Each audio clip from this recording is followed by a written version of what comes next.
And joining me now is Susan Abulhawa, Palestinian writer activist. She's also been to Gaza. She joins me to give me a Palestinian perspective in a way. 1 year after October 7th, Susan Abulhawa, would you concede that the roots of what we've seen, the war in the Middle East, the roots lie in what happened on October 7th, the terror attack by Hamas on innocent Israeli civilians?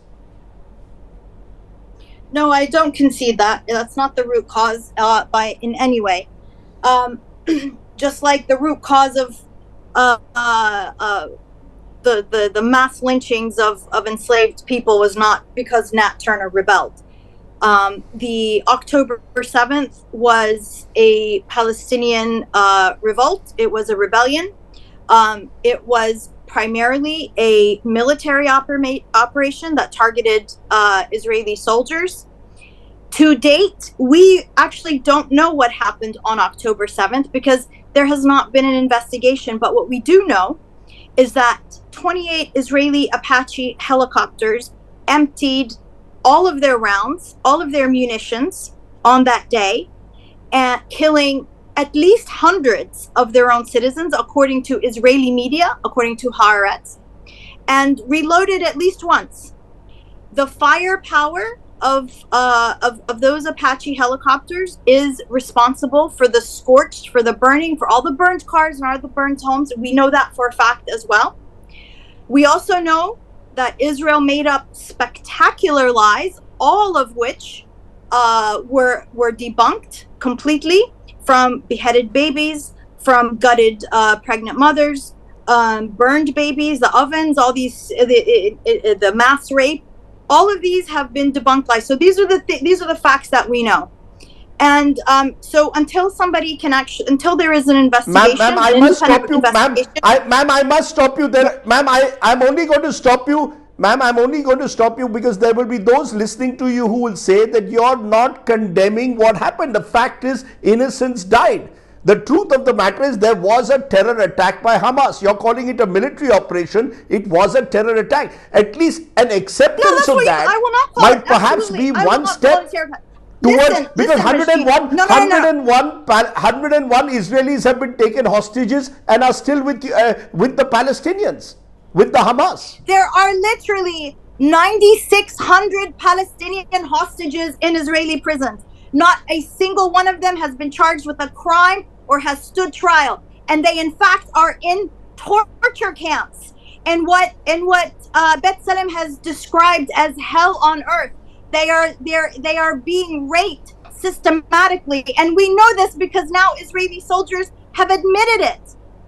And you still insist on making us out to be the terrorists. It is extraordinary. The way you lie, the way the media lies to the people is extraordinary. We are witnessing the Holocaust of our time, and you still want to begin the clock on October 7th. We have been slaughtered for 75 years. But surely you've got ma'am, I'm sorry to press you, but surely there has to be an exception. No, stop. No, you will not. Okay. You will not start the clock. You will not start the clock on October 7th, and you will not call us terrorists, because we are a people who are fighting for our survival. We are being wiped off the map. We have been brutalized for 75 years. The 1,200, we have been killed in far greater numbers consistently and continuously for 75 years. But you don't take notice. You don't report it because our lives don't matter, according to India Times, according to CNN. But the truth is, no, that's not true, ma'am. Ma'am, that's not true. Ma'am, just a minute. Ma'am, Susan, just a minute. Susan, just a minute. Susan, it's not you versus me. Every life matters. All I'm asking you is tell our viewers how, ma'am, every life matters. Just tell our viewers how you see October 7th now in hindsight a year later. How do you see? Do you accept it was a terror attack that targeted civilians that has then led to the killing of innocent Palestinians as well? So listen, do you want to just hear yourself talk? I assume you brought me on here so your viewers could actually hear a Palestinian viewpoint. But if you want to keep framing the, you go ahead. I want to hear you. I want to hear you. You want to set the terms. You want to ask the questions, and then you want to set the terms for my answer. I'm not okay with that. So I'm happy to leave if you don't want to hear my answer. It's up to you. So either let me answer. No, I want to hear your answer. Please go ahead. Please. What I said is that the clock did not start on October 7th, and I will not allow any framing to suggest that it did, when we have been slaughtered in far greater numbers, continuously, uninterruptedly, for 75 years. We have been slaughtered. We have pressed. Our homes are demolished regularly. We are humiliated on a daily basis. Our farms, our livelihoods are taken away. Our water is sucked out from underneath us, given to Israelis just nearly free, and sold back to us at exorbitant prices. We go thirsty while they swim in swimming pools. We have roads that we cannot go down because they are for Jews only. This is an extraordinary reality that has existed in the 21st century. It is a medieval anachronism that continues to persist in the world. And you still want to call us the terrorists because we dare to resist? I will not allow you to frame it that way, Rajdeep. It is dishonest, and your viewers deserve to see the reality of what's happening and what has happened to us.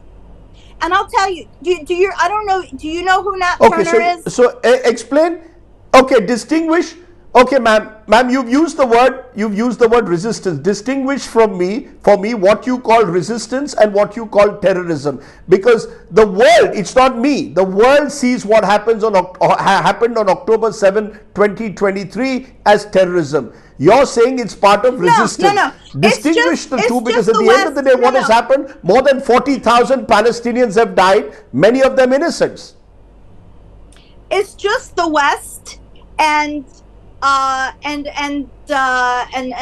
colonial mindsets like the India Times, who describe it as terrorism. As a matter of fact, the vast majority of the global South does not consider it terrorism, and they see it for what it is. Now, here's the thing. Do you know who Nat Turner is? Nat Turner was an enslaved African in the United States. He led a revolt of enslaved people in the United States, and he had lived his entire life as a slave to white plantation owners. And when they revolted, they went into the big house and they killed everybody. They killed the men and the women and the children. They killed everybody. Now, I can have compassion, true compassion, for the women and children who were killed in the big house on the plantation. But I will always, always root for Nat Turner and the people with him, because I know who the true victims are. Now, while I can have compassion for people who were killed on that day, I will always root for people who have lived under Israel's boot for so long to fight back in whatever way they can. Now, by virtue of age, every single person at that Nova Festival was either an active duty or a reservist in the military. So you can consider them civil if you want, but the fact is they are actually part of the military. I'm not saying they deserve to be killed. I'm not saying that. But to pretend that they are just these innocent victims who came out of, they are colonizers. They are colonizers who are having a party outside of a concentration camp where people cannot leave, where people whose dietary intake is controlled by Israel, whose electricity, whose water is controlled and denied. So, and these are also the people who go on the hilltops and used to watch every time and eat popcorn like it's a movie every time Israel would bomb Gaza. So let's not pretend that these kibbutzes on the outskirts of Gaza were anything but colonies populated by foreign colonizers. Okay. And the people in Gaza are actually the original inhabitants of those villages. So you have to provide that context as well. Okay. Okay. Susan, we can agree to disagree, therefore, on how you see what happened on October 7. But let's talk about today. A year later, what have we seen? We've seen large parts of Gaza being bombed out. Palestinians claim more than 41,000 people have been killed. The world, therefore, perhaps is seeing this catastrophe unfold in front of their eyes and want solutions. People like me want solutions. Now tell me solutions. Offer me a solution that is workable. Would you that goes beyond the stated positions of Israel and Palestine? Is there a solution? I want to know from you, do you see a solution that would end this war? This war could have ended on October the 9th. Hamas literally told Israel that they would return all the hostages in exchange for Palestinian hostages. It could have ended. And there were multiple agreements where Hamas agreed to complete cessation of hostilities, return of all the hostages in exchange for ending the bombing campaign, and return of Palestinian hostages. That's it. It could have ended, but Israel doesn't want to end it. And you have to, and again, it's extraordinary the way you frame things, even like talking about the dead and injured as Palestinians claims. That is actually a significant underestimation, actually. Every single one of those names has been confirmed, have been announced, their ages and their ID numbers.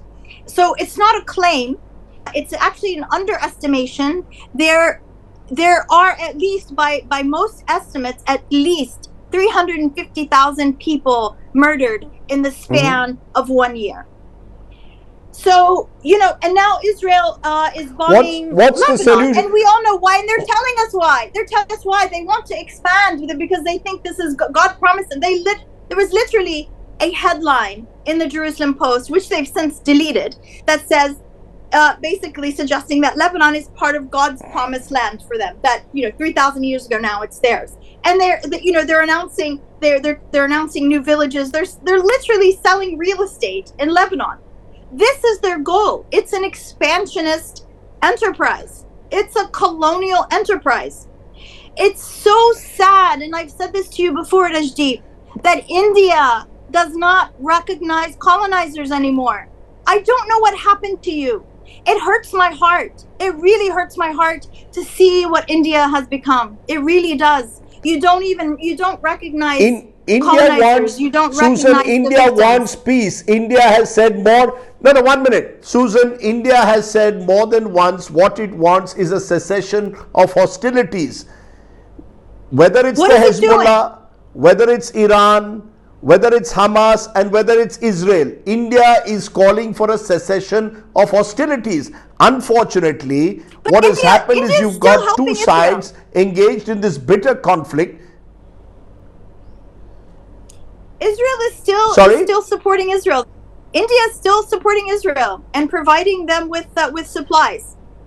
So I don't think it's fair to say that India is not. India, at least officially, wants both sides to end hostilities at the earliest. That's the stand that India has taken. Now, I'm asking you, given all that has happened in the last year, do you see any light at all at the end of this dark tunnel?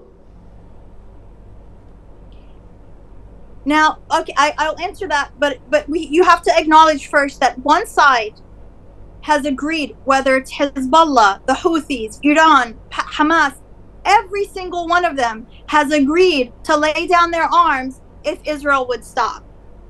But there's only one side that's refusing to stop, and you must acknowledge that.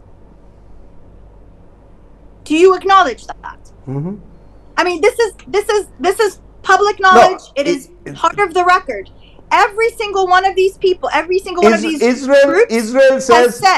Israel says return the 102 hostages, and they have given indication that they will agree to a ceasefire. That the first step must be the return of hostages. Is that a step acceptable? No, that's not how it works. That's not how it works. You know, there was an agreement. There was a Security Council resolution. It's a binding resolution from the Security Council that lays out the terms, and Israel is the only party that has defied that and rejected it. It's literally the only one. Everyone else has agreed to it.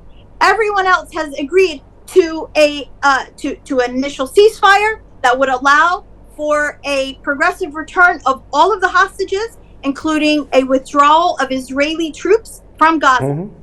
That was agreed to. Israel reneged, and Israel continued bombing because Israel does not want to stop bombing. How do you respond? How do you respond, Susan, how do you respond to the Israeli stand that whatever they're doing is in self-defense? This is a sovereign country surrounded by hostile neighbors, well armed with, according to Israel, terror groups operating in each of these countries, directing that targeting Israel. That whatever Israel is doing, Israel claims, is purely in self-defense. Oh, please. Of course they say that. Every single colonizer says that. Every colonizer who steals and rapes and murders systematically and will always say we're defending ourselves against the savages because they dare to fight back. Without exception, this is a very old script, and you should know it, Rajdeep.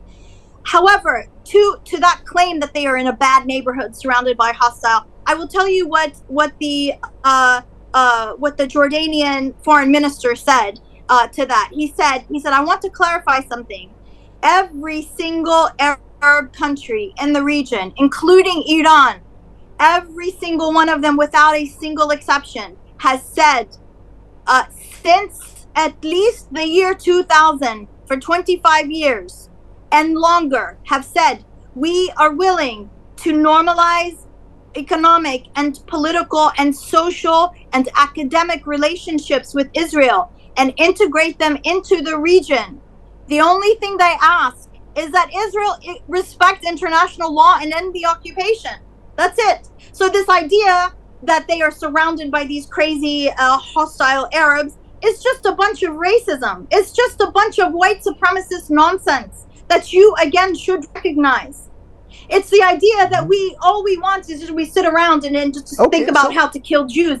This is nonsense. It is nonsense. We are ancient societies who have been on this earth for millennia before this little shitty colony came into our midst. We have been there for years. We have an ancient civilization and ancient cultures. We love our families. We love our children. We love our ancestors. We want a future.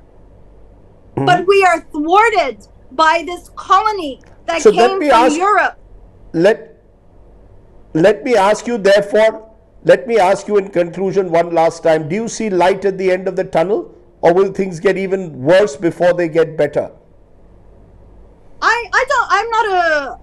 I'm not a psychic. I don't know what the future holds, but I can tell you what the immediate future holds, I should say. But in the long term, I can tell you that Israel will not exist in its current form. It will not exist because this kind of white supremacist, this overt apartheid system of multi-tiered laws and codified racism that privilege Jews at the expense of non-Jews, this endless sort of notion that God loves them more, that they are somehow, I mean, how many times have we seen this in history to know that this is not sustainable and this will not continue to thrive, and it should not be allowed to continue to thrive in the world. We need an equitable world. We need an end to this colonialism, this idea that some people are better than others. We need to live. Our planet is burning. We are destroying our vegetation, our animals, our wildlife, because this small group of people cannot get enough, because nothing is ever enough for this small group of people who have all the money, all the power. That's why we're in this. And at the center of this is Israel. How will you react to those listening to you today who will say there's a lot of anger, a lot of rhetoric, but the evidence on the ground suggests that there are no angels out there, There has been villainy committed on both sides, and therefore no, we must start to reconcile. Listen, by first Rajdeep, acknowledging that there has been hate and villainy. No, I reject this two-sidism, and this is the problem why people like you keep framing it like it's two sides. Like there were two sides to slavery. Like there were two sides to British colonialism of India. Like there were two sides to apartheid South Africa. This is not two sides. This is a situation of colonialism, of enormous oppression and theft and degradation of one people at the hands of another people, while the colonized are fighting back. You have to make this clear to people, because it's dishonest otherwise. So that is the evidence. So you cannot say the evidence is otherwise. That is the evidence, and that's the truth, and that's the historic record. Now, the end to this, again, the end to this will be an end to colonialism, and an end to this apartheid system. Palestinians and Arabs on the whole have already expressed a willingness to exist alongside Israel, but we will never accept them as our masters, and they can't seem to understand this. And they will never. I think you've been so clear. And should never you've feel given us safe your as long as we don't feel safe. Okay. You've given us your perspective. You've told us where you stand. It's controversial, contentious, but it is your perspective, and you have every right to express it in the way you choose. It is contentious and controversial, but I accept it. No, it's not. I accept. Actually not. I've given you the opportunity to. Okay, ma'am. We agree to disagree right till the very end, but I really appreciate you joining us, Susan Abulhawa. Thank you so much. Thank you, Rajdeep. Have a good day.